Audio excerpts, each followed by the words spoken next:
How to build self-discipline. Before building my self-discipline, I'd play video games whenever I felt like it, spend countless hours on my phone, take naps when I don't need to, binge watch Netflix, order food instead of cooking on a daily, anything to distract myself from doing the work. So I had to start my research on how to stay motivated. So I started reading books, watching videos, and even reading articles about what makes successful people so motivated. They all had one thing in common, and that was discipline. This is how I became more disciplined. I did everything that I felt would be difficult for me to do, like waking up at 5 a.m. and taking cold showers. I built a routine and stayed consistent with it. I took action every single day, whether I felt like it or not.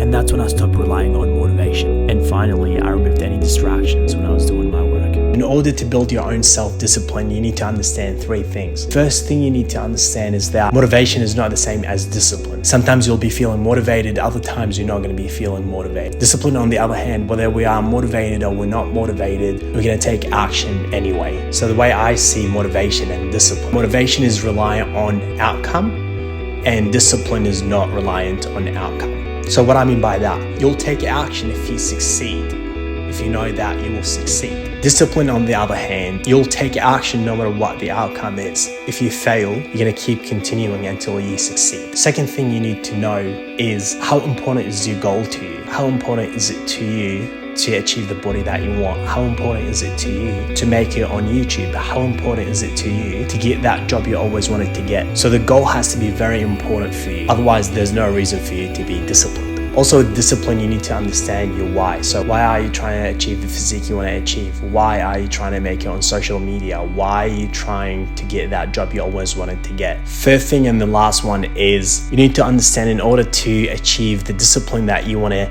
build, you need to force yourself for at least 10 days, for at least a week, for at least 30 days. Everyone's different.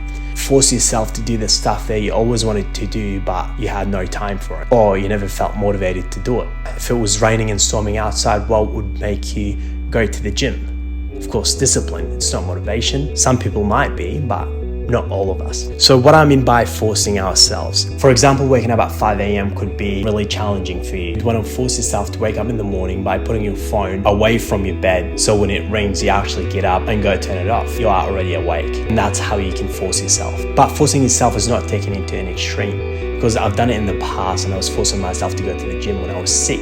So if you are honest with yourself and you feel sick on that certain day, you'd not want to force yourself to go to the gym, because that will only make it worse. So to recap this, understand the differences between motivation and discipline, understand your why and have a meaningful goal, and lastly, force yourself to get the job done.